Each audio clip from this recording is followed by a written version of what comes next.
We're absolutely delighted that we've got 4 speakers who are going to open our conference today. All 4 panel members will give us their different perspectives on what our question for today, which is what next for carers. Our first speaker is Dame Philippa Russell. Dame Philippa has a long history of involvement in disability rights and policy, and she has been the chair of the Standing Commission on Carers since 2007. And this is a body which provides expert advice to the government about carers and about the delivery of the National Carers Strategy. Well, it's a great privilege to be back in Nottinghamshire. It's my first visit since I became chair of the Standing Commission on Carers, but I came on many occasions when I was director of the Council for Disabled Children, and I was always aware that Nottinghamshire was at the forefront of change and development for people, for families who might have additional needs. And I'm particularly glad to be here today to, I realise I've got to give my signal for the next slide. If I just hold my hand up, can you switch? And particularly glad to be here today because I think we have a big agenda in terms of what next for carers. We have a new care bill, shortly to be a Care Act, which gives carers a new framework in terms of entitlement, as well as responsibilities, obviously, with regard to the people they support. So, having been a carer myself for 50 years, I'm what's known as an older parent. You're only an older parent if you have a child with a learning disability who's in middle age. I realised that being involved matters. The best advice I got was from my son's paediatrician who gave the diagnosis. I'd flown back from a diplomatic posting to Central Africa, and at Guy's Hospital I was told that my son had brain damage, that it would not be possible to treat him, that he would have significant learning disabilities and probably would die by the time he was 17, 18. That was a long time ago, but while I swallowed this dreadful information, the consultant turned to me and said, "Don't worry, your child's still your child, you as a carer can make a difference." He said, see the professionals, local government, etc. as allies, and if you don't like things, change them together. So I became one of the families who decided I would be a partner and change things. And this is just a reminder of the diversity of carers. You can see Bethan with her son Paul. Paul is cerebral palsy, complex problems, lived at home, moved into a residential home, wasn't really happy there, and has now moved out into his own house with support in the community. Then you see Mavis and Brian. They're photographed from the back by my grandson, their neighbours. And Dylan, having an autistic spectrum disorder, doesn't like photographing people from the front. So they give their consent, but all our photographs of family and relatives from Dylan are taken from the back. And we have a lovely Christmas game trying to identify who they all are. But who's the carer there? If you look at them, you could think dementia, Parkinson's, macular degeneration, and you're right, to a certain extent. As a couple, they cope perfectly in terms of mutual caring. But Sebastian, their son, has schizophrenia, and when he's well, he's very well, and when he's not well at all. And their terrible anxiety is managing his mental health and their role in supporting him as they gradually lose physical capacity. You've got Betty and Don, and Betty is a sibling carer. Her mother died, Don has learning disabilities, tries to be as independent as possible in the community, but is a vulnerable young man. And then, of course, you have Clarissa and her mother, and Clarissa is at transition. She's got big ambitions about an ordinary adult life, going to university, etc., but she'll have ongoing care and support needs. And I'm not going to read this out, but the big ambitions in the carers strategy, which is being refreshed for the second time, action plan out in a few weeks, and a new NHS commitments to carers action plan that should be launched next week, are that we should identify carers earlier, that we should enable them to achieve their full potential and have good personalised support, and that young carers should be recognised within this agenda because they're a growing army. So who are the carers? I'm not going to read these out. There are copies of my presentation on your table. Happy to email the presentation if anybody wants them. But as you can see, caring can be a challenge. And I'm going to turn this round slightly so that I can read the slides. Over 6.4 million carers. We're a growing army. Secondly, 54% of carers give up work to care. And that actually matters, not only financially, but because work, as many carers would acknowledge, is also their, quotes, respite. Caring can be bad for your health.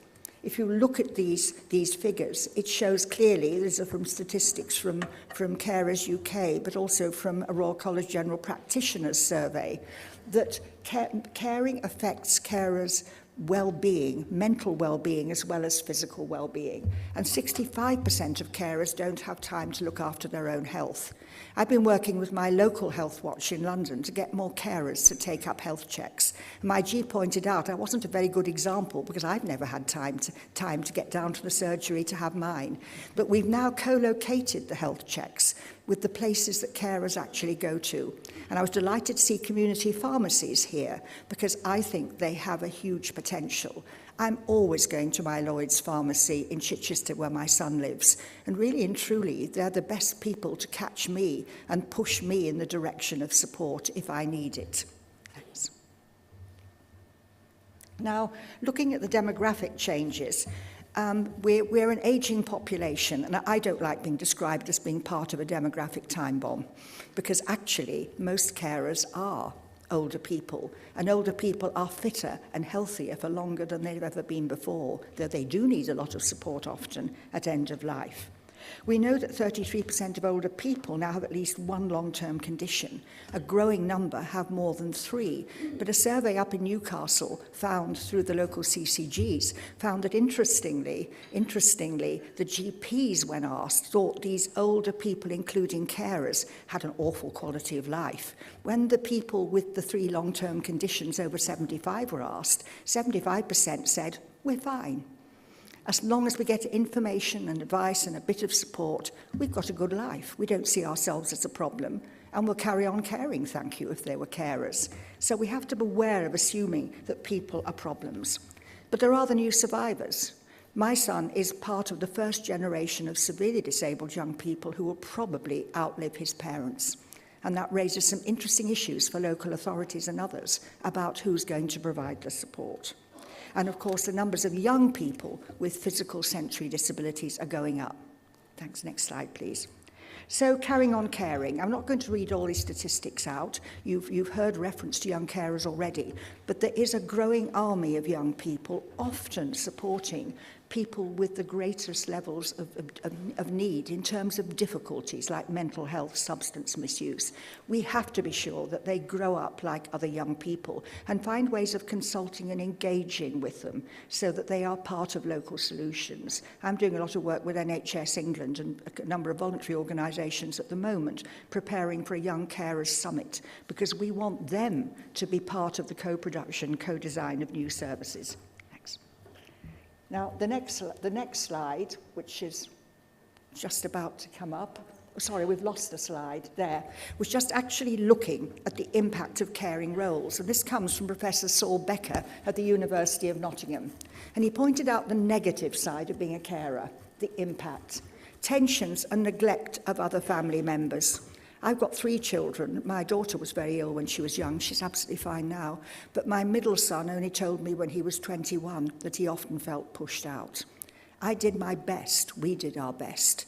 But with Simon and Emma, there was so much attention needed. And I always feel guilty. Mind you, families always feel guilty about something, don't they? Then caring isn't static. Your level of responsibility, engagement and anxiety can go up and down. My husband had a dreadful period of serious illness, accident, head injury, stroke, heart failure, when my son with a learning disability could not understand what had happened to his father. And the tensions were enormous. I'm lucky, we've got very good providers and personal budgets work for us. I say this now in case there isn't time to actually make it work later on. But there are a lot of issues here about families also working with the people who provide care and support. Because I often think that staff miss out just as family carers do in terms of opportunities for training, information and advice. Then the carer's own health and financial problems, the inability to work. And a lot of carers have said to me recently, you lose your friends. It doesn't mean that your friends don't care about you, but you simply cannot do the things with your friends that you would have done. And I find that very sad, and I think we have to find better ways of helping people maintain their earlier relationships before they probably were carers. But there's a lot of positives, and the positives triumph over the negative. Closer, loving family relationships, useful, transferable life skills, a sense of social responsibility, maturity, confidence, and being proud that you've kept the family together. I think carers have a lot to offer. Thanks. Next slide, please. And altogether, I think that one of the big challenges of 21st century caring is that people care for longer. When the National Health Service was invented, older people over 65 died very rapidly.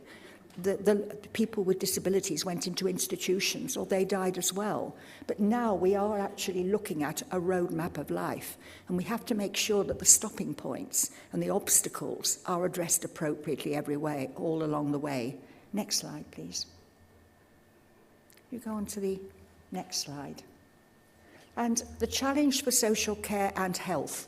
We talk a lot about integration, but I think an awful lot of arguments still go on about what is health, what is social care. And as a carer, that's been one of the things that has exasperated me most.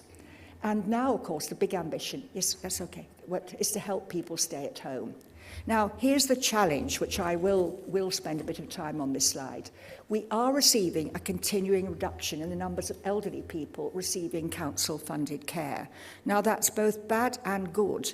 It's good if more people are coping on their own with their own resources, or with other community resources, or with the health service, which many are. But it's a challenge for local authorities, and the figures there show that between 2006 and 2013, the population's gone up, but the numbers of people receiving council care has gone down because resources have been tightened. It's not ill will on the part of local authorities. The numbers of over 65 is risen by 10 million, and we're seeing the rise of the self-funder. 43% of older people in care homes fund their own care, or their families do, as we did for my mother with dementia, and 57% top up. Now that leads into the discussion about personal budgets for health and social care, because actually we're going to see more and more people doing what the King's Fund called micro-commissioning, individuals making decisions about how they will use or want to use local authority NHS resources, and indeed their own resources. So the Care Bill is really important because we need better information and advice, advocacy sometimes, and financial advice. I know as a carer I made some very bad choices about self-funding for my mother because I didn't have the advice to make better ones, although I quickly found them. So I think the Care Bill offers us a big opportunity to work with our councils and local authorities to manage the fact that the budget's getting tighter and the number of people needing care and support are growing. But I have to say, we have actually saved costs to the council with our son, whose needs are much more complex now, because we are using far more community resources, which I would not have dreamt of using when Simon was an adolescent or a young adult. So we've all got to get smarter, which is why today is so important, knowing what carers want, how we can meet them, and how we can join up health, social care, the independent sector, the voluntary sector better. Next slide, please. So what do carers want? Just some quotes from recent visits we've done with the Standing Commission. We do a series of what are called fact-finding visits to see what's happening in different areas. They're not regulatory, they're not inspections, and we feed back to the Minister as part of our role. Whole family approaches, great interest now in not just pulling the individual out who needs care and support, or the carer, but looking at the whole family, what they want, what they can contribute. The Care Bill, Care Act, will ask carers, are they willing and able to continue caring? And that will raise some interesting issues. Then services and support which are high quality, safe, and maximise independence for everyone. I didn't think my son could move out of expensive residential care, but he has.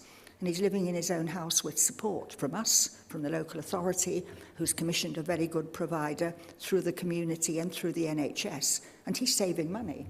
Don't like talking money, but we all have to be realistic.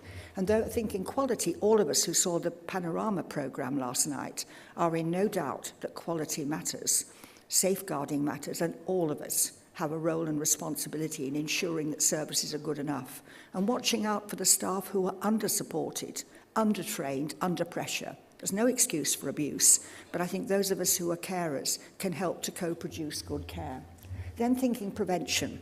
Interestingly, in France and Belgium, where I've lived for quite a time, my husband's worked for the EU for most of his working life, low-level, what are called preventative services have often been what carers wanted. Help with cleaning, house maintenance, telecare, telehealth, new technology, a modern social life. And a lot of carers say, I'm happy to carry on caring if I didn't have to do everything else as well. Integration and relationships and respect. Next slide, please. So making it real, that's, I think, local act, personal partnership, production. We're all talking about markets now, and I think the carers have to get engaged with the markets as well, with the commissioners, with the providers, about what they want. I talked about micro-commissioning. What would we all who are carers really like to, quotes, buy? What would we like? And how can we help the providers deliver what we want and our relatives want? So I've seen some very interesting marketplace forums in some local authorities where the families, the providers and commissioners come together to look at what's available, what could be changed, where could the investment be made, and what sort of lives do people really want. And that means strong partnerships with the third sector. They're good at innovation, but often short of resources. And I think recognising the challenges for carers in getting the right information. A lot of carers are telling me now, and they've told Think Local Act Personal at times, that they are worried about personalisation. They're worried about being asked to do more for less. They're worried about making decisions and moving down new paths. But the evidence from those who've done that is that they're very satisfied. Next slide, please. I'm not going to read all of this out, but the national survey, second national personal budget survey, showed that carers of all ages did report very positive outcomes from using personal budgets. And the personal budgets might be delivered as direct payments, they might be managed. A lot of carers want managed personal budgets. But the personalisation agenda can work, and it's where we're going. It's in the care bill. And I think all of us need to work together about how we deliver it. Next slide, please. And keeping healthy, looking after carers' own health. As part of the national strategy implementation, the government funded a number of demonstration sites, one of which looked at health action plans for carers. And as you can see, there were very positive comments about carers having time to talk about me, as they said, their own health, keeping going. And actually, we have to keep a healthy carer workforce, if I can describe all of us as a workforce. Because I often think the worst thing that could happen for my family or for my son's local authority would be if I became ill. It actually has actually made me have my health check, I might say. And it does make me think healthily and exercise, because we have to be dependable. And putting it bluntly, that means taking care of our own health. Next slide. And intergenerational care. This is a quotation from a lovely elderly lady talking to Rita from Coronation Street. She said afterwards, I don't like Coronation Street. She was patronising, but there you are. But this old lady is 95, and she cares for a 65-year-old man with cerebral palsy and learning disabilities. And she wants to go on caring, and she was only in the nursing home because she'd had an operation, nothing to do with her age. And she said, I've got to look after myself. I've got to get back on my feet. I'll have a few days in the nursing home while my son goes to a local short break facility. But there's a debate to be had there about long-term planning, because if I were her local authority, I would want to have some serious discussions about her, about when she can't keep on caring. She's a remarkable woman, and she says caring keeps her young, but it can't go on forever. And I think that sort of intergenerational issue is going to come to us more and more. I might say her son's siblings live in Australia and New Zealand, respectively, so they're not going to come for an emergency. That's modern family. Next slide, please. So the dementia challenge and the commitment to integrated care. This is from Barbara Poynton, an ambassador with the Alzheimer's Society, a member of my commission. She cared for her husband, Malcolm, until he died at home. And she says, if you want to care well at home in your own family, you need practical information, support, sometimes advocacy. She said, I had to be a project manager to deal with my husband's web of care. It can be a lonely job, but she says the community and specialist nurses were my absolute lifeline. And we should remember the potential of a wide range of changing community nurses now who can help. Next slide, please.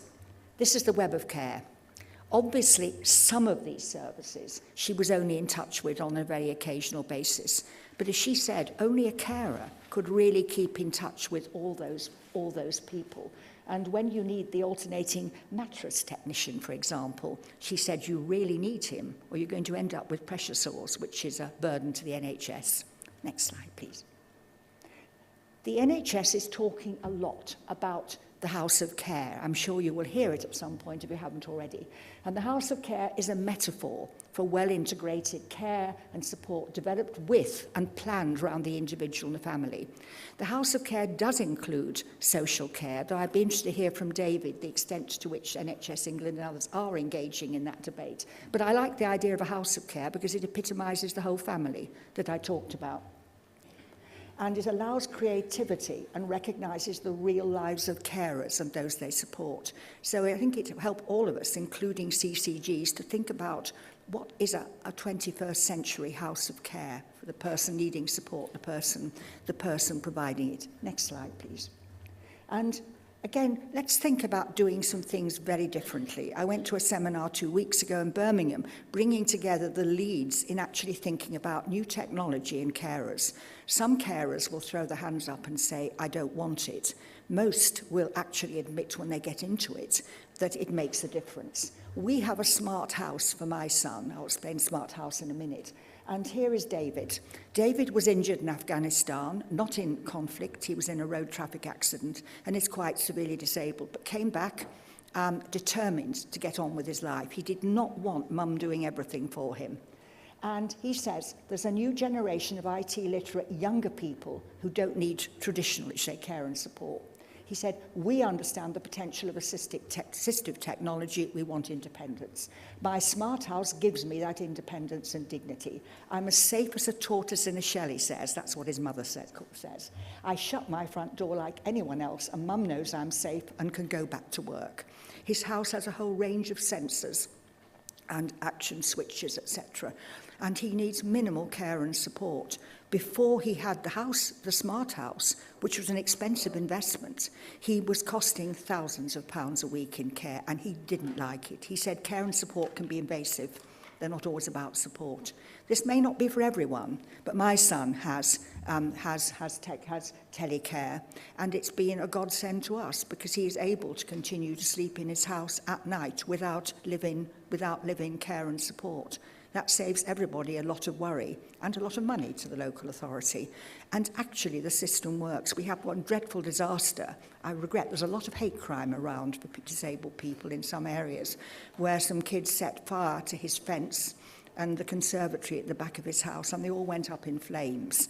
But the system picked up the flames before anybody else did, and we had the fire brigade, the police, my husband, the neighbours, and the care workers standing outside. And our only problem at the outcome of that, I might say, was getting a new wheelie bin from the council.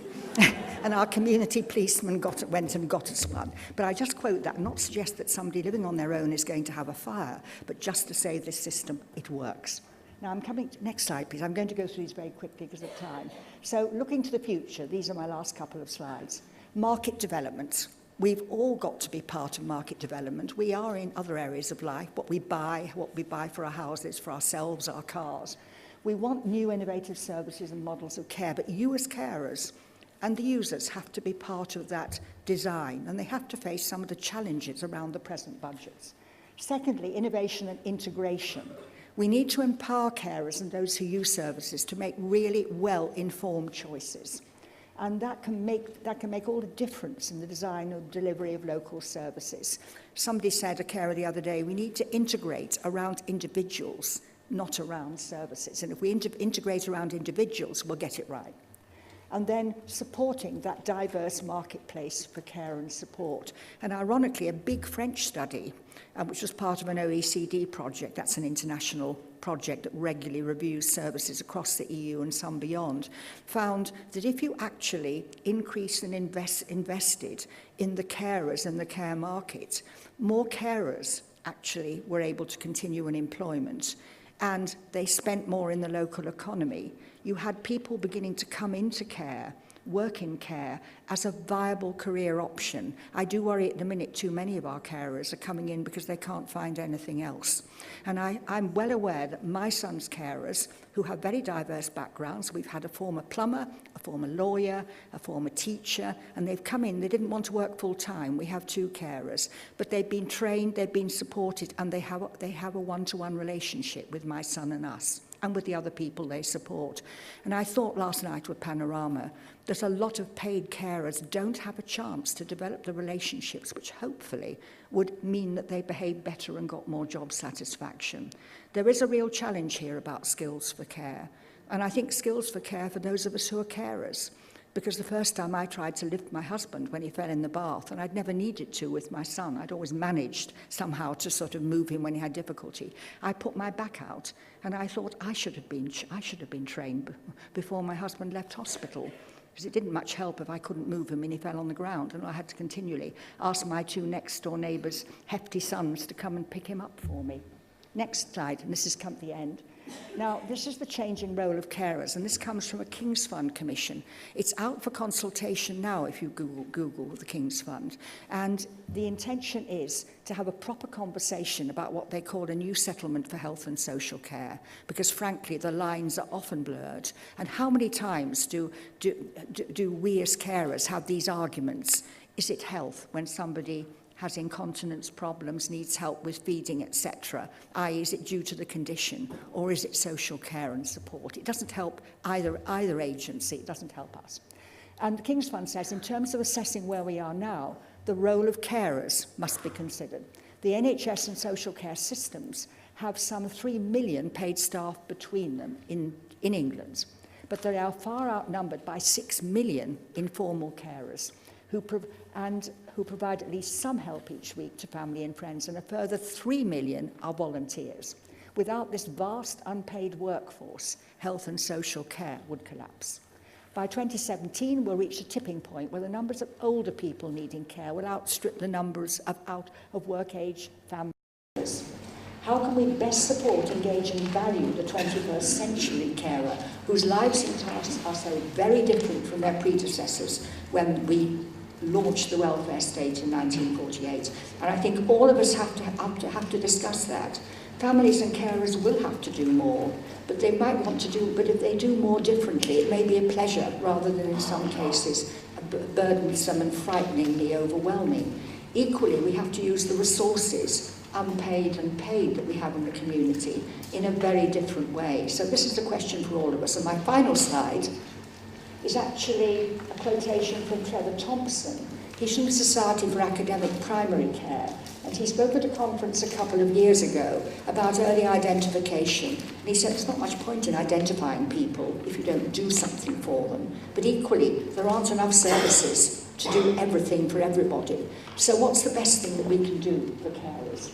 And he talked about resilience as the new metric for health and social care. He said there's much more to medicine and medication, much more to social care than services. Let's design and incentivise the promotion of individual carer, family, patient and whole community resilience for better health and well-being. That's what the CCGs, of course, were created to do. And I think that's an important role for local authority. It's not necessarily to do, but actually, as in our case, to increasingly help us to do what is best for our son and with our son. And then everybody makes the best use of resources and has better lives. Thank you very much.